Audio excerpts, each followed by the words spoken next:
Hey there, sports history fan. This is Arnie Chapman, host of the Football History Dude podcast, right here on the Sports History Network. Now, before we jump into another sports history adventure, let me tell you about this episode's sponsor. We partnered with Rochester Sports Autographs, the largest JSA authenticated autograph distributor in the United States, where you can get deals on over 30,000 autographed sports collectibles. They even have film, music, and other entertainment autographs on the site, so there's something for everyone. Perhaps you're looking for a gift for Mother's Day, or maybe Father's Day. Heck, who needs a holiday as an excuse to give a piece of sports history to your loved ones? Or how about yourself? Today seems like a great day to add to your sports cave, right? But how is RSA able to offer such great deals on JSA authentication, you ask? Well, they do this by making deals directly with athletes, so there are no extra markups, and they choose to pass these savings on to the customer. All orders from Rochester Sports Autographs are top quality and shipped to your door with top authentication and money-back guarantee. And to make sure RSA knows that the Sports History Network sent you, we created a special link for you. All you have to do is head to shoprsa.com/SHN. Again, that's shoprsa.com/SHN. Head over there to get your piece of sports history today. All right, welcome everybody to this week's first episode. This episode's dropping on February 19th, and then we will be dropping a second episode this week, which is part 2 of this episode, on Tuesday the 22nd, and then we'll drop another episode on Sunday, February 26th as well. So we're going to be doing a little tribute to the Negro League baseball players and leagues.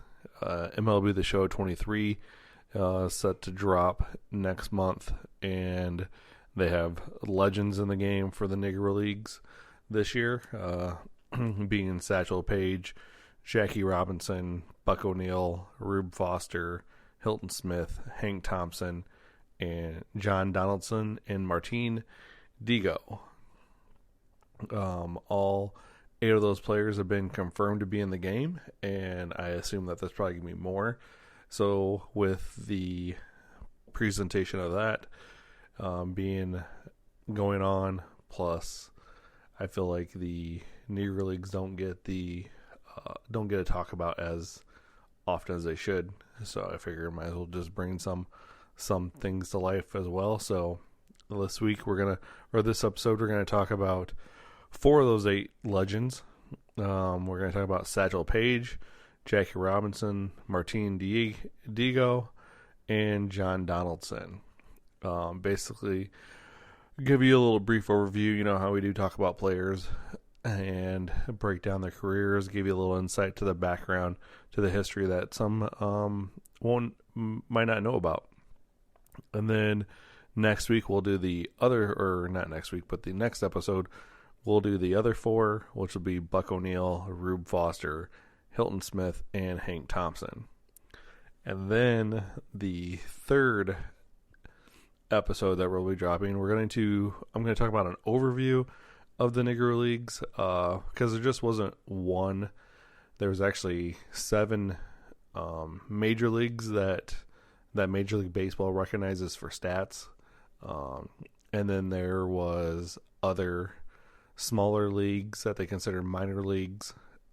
And then we're going to discuss about how they actually made money.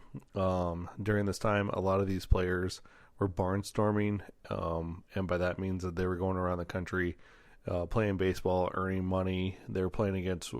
What's funny is what's ironic, I wouldn't say funny, but what's ironic is even though they weren't allowed to play in the major leagues, they were still playing against white players that played in the major leagues on these barnstorming trips, and they would play against the all-stars, such as Babe Ruth's all-stars, or Dizzy Dean's all-stars, or Bob Feller's all-stars. So they would play against these all-star teams as well. So let's go ahead and get into it. I don't have a did you know or on this date for this episode, so I feel like all of these 3 episodes is a giant did you know for some. And for me, it even enlightened my eyes doing the research on it. As always, the stats are provided by baseballreference.com. Not a sponsor, but should be. And also provided by Wikipedia, as well as their baseball wiki page, which you can also find through baseballreference.com as well. So let's get right into it, shall we? The first player we're going to talk about today is Leroy Satchel Paige. He was born July 7th in 1906 in Mobile, Alabama. He would make his debut in the Negro National League in 1927 with the Birmingham Black Barons. He would go 7-2 through 9 games, started 10, appeared in 20, or through 98 innings, I should say. He started 10 games and appeared in 20. He did have 4 saves with Birmingham as well. He did go 36-17 during his time with them. He had a 2.9 in the 4 seasons he was with. He had a 2.93 ERA, appeared in a total of 86 games.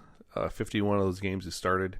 Through 36 complete games, he had 6 shutouts, and he had 8 saves, and this is all overthrowing 491 innings. He also had a 4.72, or no, sorry, his strikeout to walk ratio was a 4.54, and his K per 9 was 8.7. He would then go on to play in 1931 with the Cleveland Cubs, and he would go 1-1 with a 2.3 ERA, appearing in 5 games. He had 36 games started. He completed 2 of them, and he threw 25.1 innings. So, and then he would go on to play for the Pittsburgh Crawfords as well, and he would be from 31 to 41. 1931 and 1941, he played 3 recorded seasons with the Pittsburgh Crawfords. During that time, he went 25-10. He started 36 games, completed 30 games. He had 7 shutouts, 2 saves, threw 296 innings. He had 301 strikeouts. His strikeouts per 9 was 9.2. And then he has a strikeout to walk ratio was a 4.07. Now, a strikeout to walk ratio is basically how many strikeouts they have per walk. So, and then strikeouts per 9 is basically if they pitch 9 innings, how many strikeouts would they average during those 9 innings? Then 1941 to 47, Satchel would play for the Kansas City Monarchs and the New York Black Yankees, the Memphis Red Sox, and during this time, Satchel was 34 to 40 years old. He would go 31-22 with a 2.18 ERA. He appeared in 86 games, started, and then he went.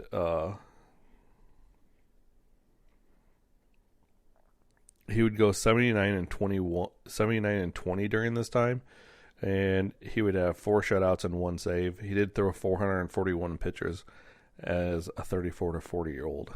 He had 401 Ks, and his strikeout per 9 was 8.2, and his strikeout per walk was 4.41. So his strikeouts, as he got a little bit older, went down, his strikeouts per 9, but his strikeout to walk ratio definitely got better as it went up. And then in 1948, Satchel finally was able to play in the major leagues, playing in 48 and 49 seasons with the Cleveland Guardians, or Indians at the time, and he appeared in 21 games. He had an ERA of 2.48. He would go 6-1. He had 13 with 3 complete games, 2 shutouts, and 1 save. He pitched 72.2 innings. He had a 5.3 K per 9. His strikeouts per walk was 1.95 during that 48 season. That 48 season was also the year they won the World Series, and he was on the pitching staff with Bob Feller. 1949, he would go 4-7 with a 3.04 ERA. Appeared in 31 games, starting 5. He had 83 innings pitched. He had 54 Ks. He had a 5.95 Ks per 9, and he had a 1.64 strikeouts to walk. So basically at this point he was being used as a reliever and not as a starter. And he did make relief appearances in 48. In fact, he did make a relief appearance in the 1948 World Series, which made him the first black player ever to play in a World Series. Well, from 51 to 53, he would play for the St. Louis Browns, where he would earn 2 All-Star Games appearances at age 45 and 46. Of the 3 seasons with the Browns, he would go 18 and 23. He had a 3.57 ERA. He had 126 appearances. He had 13 games started. He had 3 complete games, 2 shutouts. He had 27 saves. He had 317.1 innings pitched during this time. And mind you, he is mid-40s at this time.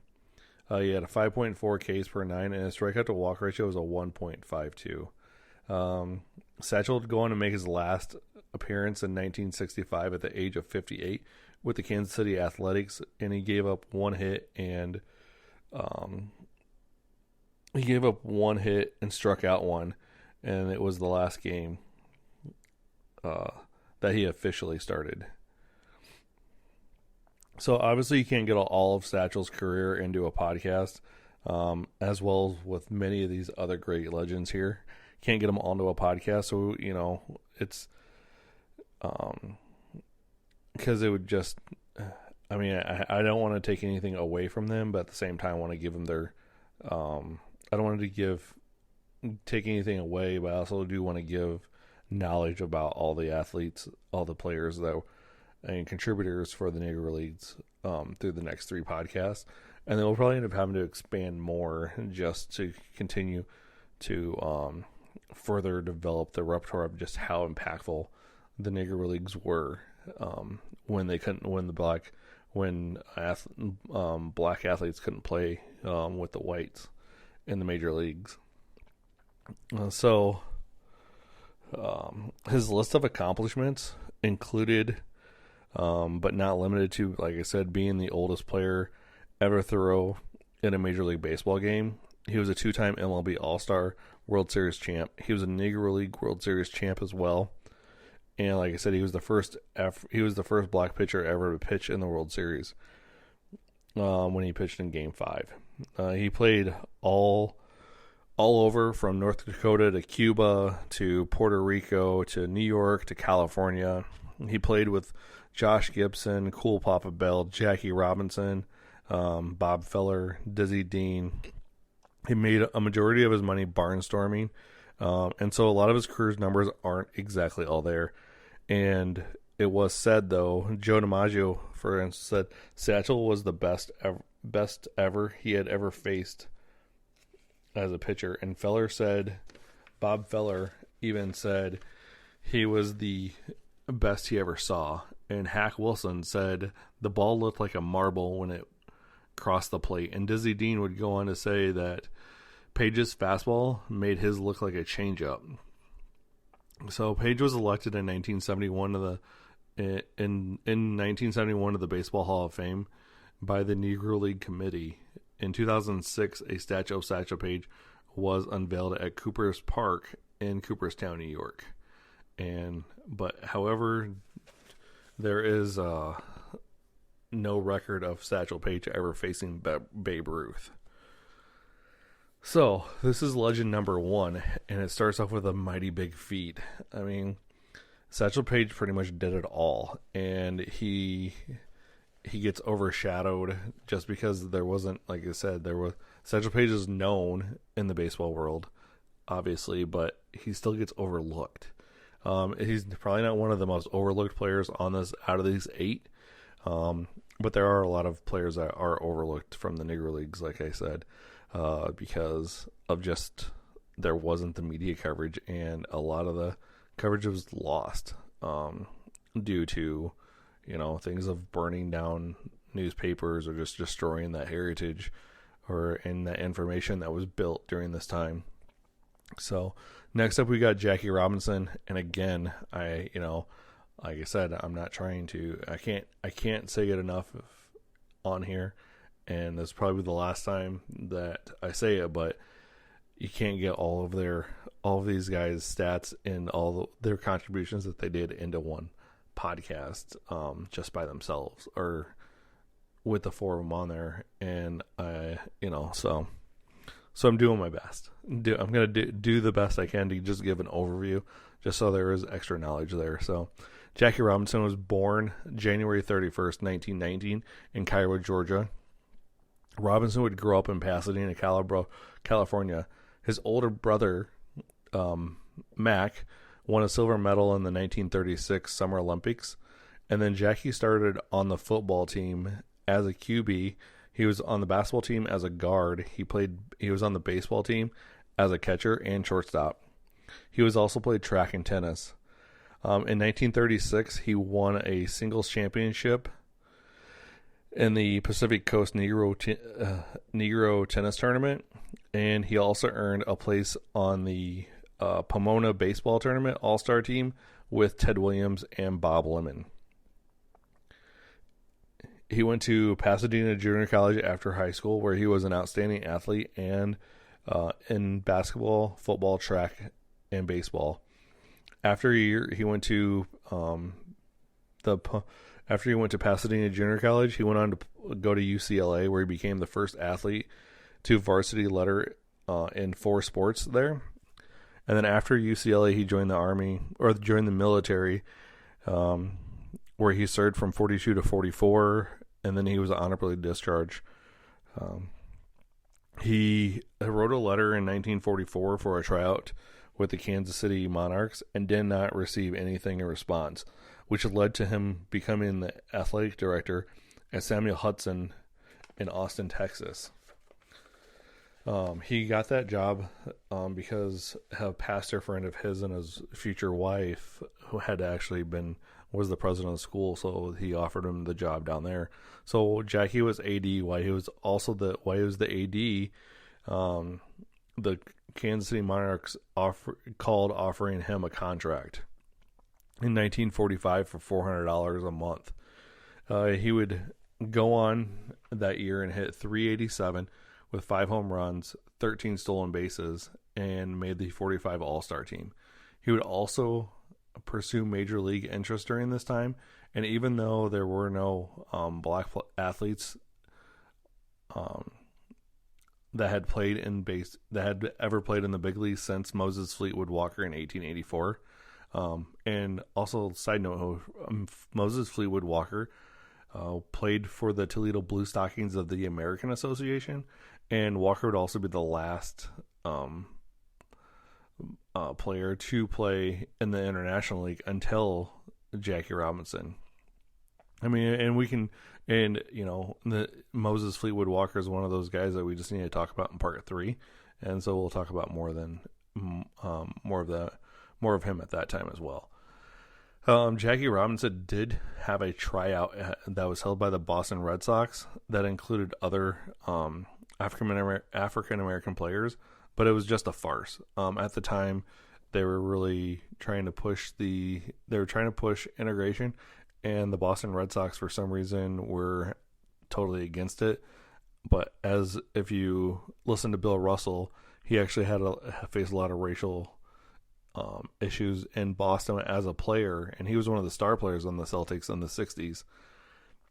And then the Red Sox wouldn't even get their first African-American player on the team until 1957. They were actually the last team to have a team. It was either 57 or 59. But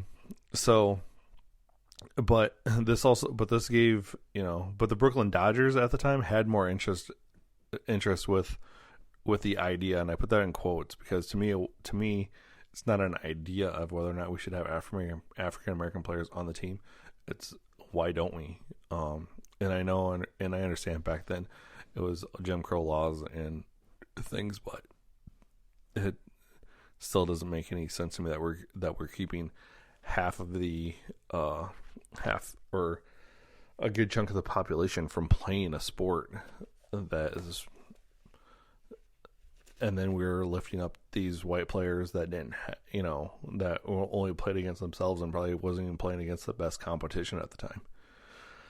So the Dodgers have this idea, obviously, to have a team. So they compiled a list. Branch Rickey started a list, and it started to interview players in 1945. So Branch Rickey interviewed Jackie Robinson for 3 hours, and at the end of it, he agreed to pay him $600 a month.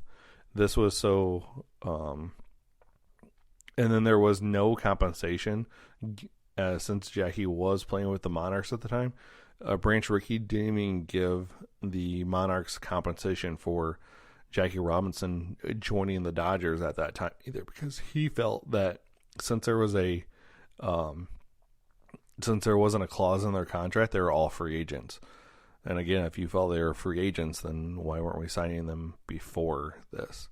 So this all took place, and then there was some time of just keeping it quiet. And then it was announced on October 23rd, 1945, Jackie Robinson would play the 46th season with the Montreal Royals of the International League. So after this was announced, Jackson was barnstorming with the Kansas City Royals of the California League, and he also toured South America in another barnstorming tour as well. And Jackie's signing didn't come without some controversy, as he was not as some of the African American players in the Negro leagues felt he wasn't even the best player at the time. Larry Doby, who played with Cleveland Indians who would go on to play with the Cleveland Indians and integrate the American League that same year as Jackie did, said the best player at the time was Josh Gibson. So Jackie was having backlash in the African American community or the baseball community of this, and then also the Dodgers are obviously getting backlash because, oh my gosh, we have an African American player on a baseball team full of whites. That shouldn't be a thing, I guess. I don't know. But Jackie would play spring training with the Montreal Royals in 1946. And since this was the 40s and the Royal spring training was in segregated Florida, he was not allowed to stay in the hotel with white players. Jackie ended up staying with Joe and probably murdering her name, Dufresne Harris, who then became friends of Jackie Robinson and his wife as well, and got them involved in the doing civil rights activism. Then you have Clay Hopper, who was the manager of the Royals at the time, and he felt it was beneath him or some BS to have to coach Jackie Robinson and asked Branch Rickey to be reassigned, but Branch Rickey told him no. So it was also the spring training. It was also the spring training that Jackie was moved from shortstop to second base. He had been a shortstop a majority of his career in the Negro Leagues, even though he just played one season. And also growing up, as a kid, he played high school shortstop, and also in college he played shortstop at UCLA and Pasadena Junior College. So then he was moved to second to have that shorter throw. So the hate and name calling Jackie endured in 46 and 47 was unbelievable. And in fact, like I said, Jackie Robinson deserves his own podcast, but we have Jackie Robinson Day coming up on April 15th. So we'll definitely do a podcast episode for him on that day. Jackie would go on to play his entire major league career in Brooklyn from 47 to 56, where he'd play second base and first. He had a career average of .313, an on-base percentage of .410, slugging percentage of .477. He had 200 stolen bases. He had 761 RBIs. He had 141 dingers. He had 1,563 career hits, 286 of those being doubles and 55 being triples. He had a career WAR of 63.8, and his defensive WAR was 10.6. He played in 6 World Series with Brooklyn, finally winning one in 55. and he appeared in 6 All-Star games. He won Rookie of the Year in 47 and the 49 MVP. So that's a little bit about Jackie Robinson. And again, a good movie to watch about Jackie Robinson is his movie with Chadwick Boseman. That's a really good movie. 42. So next up we have Martiín Dihigo. He was born May 25th in 1905 in Cuba. Martiín dropped out of school in the 6th grade to go to work, and he started to play baseball. At age 16, he began professional baseball playing winter ball in Cuba for Havana in the Cuban League. Cuban baseball facing financial issues and already having plenty of established players. Martiín was not part of their plan going forward at the time. So Havana did not re-sign Martiín. Instead, he went to the U.S. in 1923 with part-time New Yorker and Cuban baseball promoter Alejandro Pampez to play for the Cuban Stars at the time the Cuban Stars East at the time, in the newly formed Eastern Color League. Again, this is one of the major leagues for Negro leagues that Major League Baseball classifies as a major league.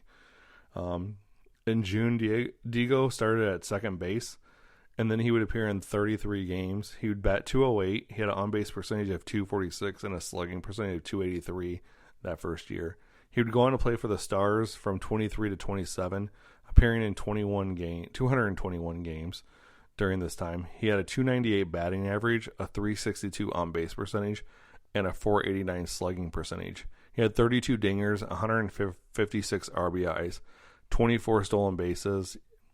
He had 246 hits, 36 doubles, and 13 triples, and he would lead the ECL in homers 2 seasons and batting average in 1 year, and for 1 season. In 1928, he joined the Homestead Grays, but since they weren't affiliated with a league that year, no stats are provided. Obviously, the Homestead Grays ended up being with the second incarnation of the Negro Leagues baseball that took place from the mid-30s till the 1960s. But in 1928, they weren't part of the Negro Leagues at all and had no affiliation whatsoever. So, again, no stats are provided because we can't find research for it or anything like that. So in 1929, he played for the Hilldale Club of the American Negro League. He would play shortstop, and he would hit 18 dingers that year with 79 RBIs, 14 doubles, 4 triples. He batted .332. He had an on-base percentage of .448, and he had a .613 slugging percentage. He would lead the league in walks with 56 that year. And from 1930 to 1934, he would go play for the Cuban Stars.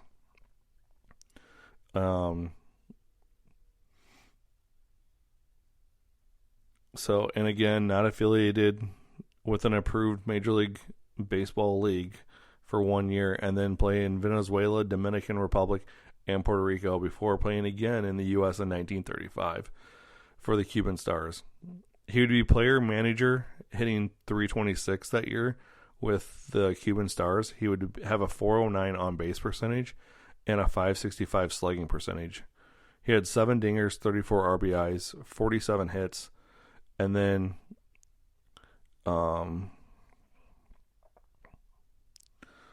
so he would have 12 doubles and a triple that year as well. And then 36, he played with the Cuban Stars again as a player manager. And he would bat .299, have an on-base percentage of .407, slugging percentage of .591, 9 home runs, 33 RBIs, 38 hits, 8 doubles, a triple, but like all stats, there are errors throughout. Definitely his career.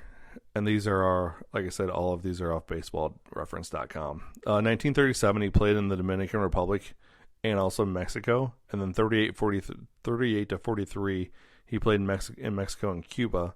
And then 1943 to 1950, he played in Cuba, Mexico. And 45, he played with the New York Cubas at the age of 40. Where he would bat 306, 393, 449. He had 2 dingers and 7 RBIs in 17 games. Martiín not only hit, but he also was a pitcher as well. So he was basically a two-way player. Not basically, he was a two-way player. He would play shortstop, first base, outfield in his career. And like I said, he was a pitcher as well. And as a pitcher, in his 9 recorded seasons, he would go 27-19. He had a 3.34 ERA, started 42 games, and pitched in 60 games. He had 34 complete games overall with 1 shutout and 2 saves. He had a 5.5 strikeouts per 9, and he had a 2.07 strikeouts per walk ratio. He had a 10.2 WAR as a pitcher and a 12.6 WAR as a hitter. His stats are limited for MLB records, and not all are accounted for per the times with players not in Major League Baseball's designated leagues. But if you take all the stats Martiín had from playing everywhere from Cuba to the U.S. to the DR to Mexico that we can find, he compiled a 302 batting average. He had 130 career dingers. He had 11 seasons of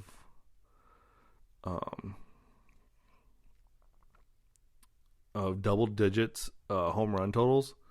And then as a pitcher, he would go 252 and 132.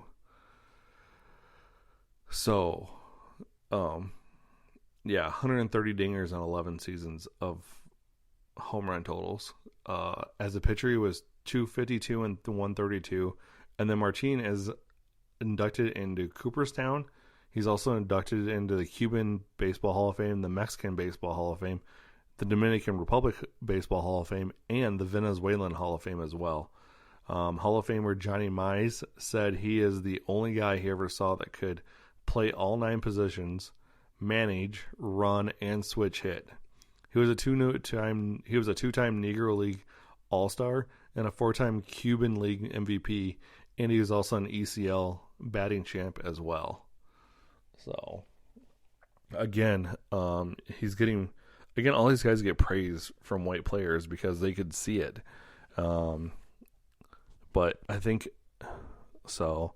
But they just apparently didn't act, they really didn't have the activism to get them to play in the same league as them, obviously. And Johnny Mize is a Hall of Famer, and he saw how well Martiín played. So, and then last on today's episode, but certainly not least, is going to be John Donaldson. John Donaldson has 5 years of recorded stats of baseball, all from the Kansas City Monarchs from 1920 to 1924. And during this 5-year span, he played in 211 games, pitching in 22 games. He would bat 296, 341, and 382. He had 6 career dingers, 118 RBIs with only 6 dingers. Jeez. He had 29 stolen bases. He had 242 career hits. He had 32 doubles, and he had 10 triples. His 22 games pitching was 6-9 with a 4.14 ERA. He started 13 of those games and had 9 complete games, which accounted for 1 shutout. He also had 2 saves. He had 69 Ks in that span. He had a 4.5 strikeouts per 9, and a 1.92 Ks to walk ratio. But the 5 years don't tell the whole story of him as a player. He would go on to play for over 30 years. So researchers discovered 718 games in which Donaldson pitched in, and they figure he had 424 wins, 169 losses, 15 ties. They figured that he notched 5,221 strikeouts. He had a 1.37 ERA. He had 86 shutouts, 296 complete games for his career over those 30 years. He could be credited with 14 no-hitters, 2 perfect games, and dozens of one-hitters. They found he had 2 30K games, 11 games of 25 plus, 30 games with 20 plus strikeouts, 109 with 15 plus strikeouts. He had 203 games of 10 plus strikeouts. Meanwhile, he also batted .334. But again, the reason for these stats, I can't say it enough, was because he was a barnstormer for 2 decades. And he was a barnstormer 2 decades before Satchel Paige was even a barnstormer. Like Satchel Paige stated, he got his acumen and style from John Donaldson. And John Donaldson started in 1908 with his career, and it didn't, like I said, it didn't end until 1941. Seriously, like he was playing seriously, he was playing serious ball up until 1941, and then he still played in 1949 in less serious games. So where did Donaldson do all his barnstormings, you may ask? Well, he started in Missouri with the Missouri Black Tigers, and then he would go on to play with the Hanaka Blues. He then pitched for the Tennessee Cats. They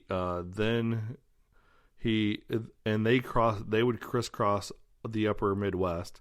In 1912, he started playing for All Nation, which was a barnstorming team out of Des Moines, and he would make $150 a month and played with they had a female player named Carrie Nation, and they had several players of other races on the team as well.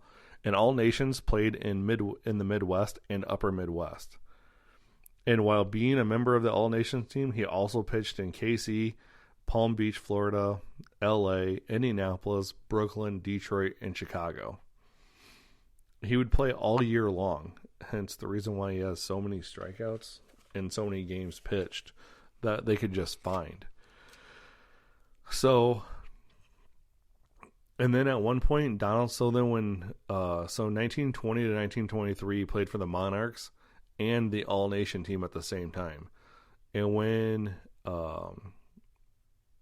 then Donaldson would manage the All Nation team, and he would bring players up to the Kansas City Monarchs with him to play. Donaldson is also credited with suggesting the name Monarchs for the KC nickname when they created the team. And when KC wasn't playing, Donaldson was out barnstorming in cities where the KKK was very present in rural Midwest, Iowa, Midwest Minnesota, and also North and South Dakota. Donaldson played against major league players while barnstorming during this time, and he was the main player most wanted to see. So he wasn't just out there being celebrated by by going out there and putting on a show he would a circus guy. No, actually people would come, white fans would come out and want to see the amazing John Donaldson. So Donaldson became the first full-time African American talent scout with the big leagues when he was with the White Sox as well. Hold on.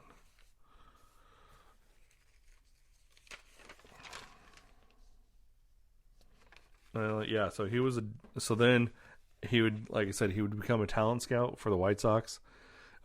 He pursued Willie Mays and Ernie Banks for the team. He is credited with signing Bob Boyd and Sam Hairston for the White Sox. Unfortunately, John Donaldson is not in the Hall of Fame, failing to make the 75% in 2006 by the pre-Negro League candidates. And then he failed to get the 12 votes needed in 2021 for the Early Days Committee. And it's a real shame. As researchers continue to put together a career that lasted over 30 years, I hope they can work with the Hall of Fame to get John Donaldson into it. And he belongs. It's called the Baseball Hall of Fame, which to me encompasses all of baseball and not just Major League Baseball. Unfortunately, African American players are at a disadvantage to get in due to poor record keeping, unsanctioned leagues and teams, along with having to barnstorm and play for and against semi-pro teams to make a living. This was a lot. And this is just 4 players. We still have 4 more to go. And we have to discuss on how, we have to talk about how many different leagues there were. So I don't know if I'm going to be able to just squeeze this into 3 episodes. It might turn into 4. And that's okay with me because I have fun researching this. And I hope you guys have fun in listening to it. So, and I really hope that after you listen to this and after you listen to the, next 2 or 3 episodes, that you really just take the time and go venture out and do your own research as well and just start looking at the players that played. In 2003, I had a chance to go through the Negro League Baseball Hall of Fame Baseball Museum down in Kansas City, and it's probably one of the most amazing museums I've been in. And I'm probably going to hit it up again this summer as well. So thank you as always for listening. I will catch you on the next episode of One Guy with a Mic, Dingers and Dunks, where, we're going to bring 4 more legends to life. All right. Buck O'Neil, Hilton Smith, Hank Thompson, and Rube Foster. So please make sure to hit that follow button. Make sure to ring the bell so that way you're notified when the next one drops. And also make sure to download the episode for me too as well, because that's how we get credit for the listeners on the show. So I appreciate every single one of you, and I will definitely see you guys next time. Hi, this is Joe Ziemba, the host of When Football Was Football here on the Sports History Network. I'm very pleased to announce that I will be partnering with the Sports History Network to give away 2 copies of my latest book called Bears vs. Cardinals, the NFL's Oldest Rivalry. To enter, just head over to the following link, sportshistorynetwork.com/giveaways. We hope you'll enjoy the numerous stories in the book, which is largely based on the newly released Dutch Tournament collection at the Pro Football Hall of Fame. Dutch was the co-owner of the early Chicago Bears with George Halas and kept correspondence, financial records, and scouting reports, which now allow us to peek into the management of an NFL club during the first few years of the league's existence. Along the way, we'll meet unusual gridiron characters from years gone by, including a quarterback who could throw the ball farther behind his back than he could throwing it forward, a Bears lineman who was such a good tavern fighter that he decided to enter the boxing universe, and a Cardinals halfback who gave up the NFL rushing title by deciding to not show up for his team's final game of the season. And can we forget the time the Al Capone mob interrupted a Bears-Cardinals game? The new book was fun to research, and I hope you will enter our free contest today. Once the winners are selected, we'll be in touch regarding shipping as well as to inscribe the book personally for you. This might make a perfect gift for Mother's or Father's Day, or simply add it to your own personal collection. Once again, enter by visiting sportshistorynetwork.com/giveaways. Thank you and good luck.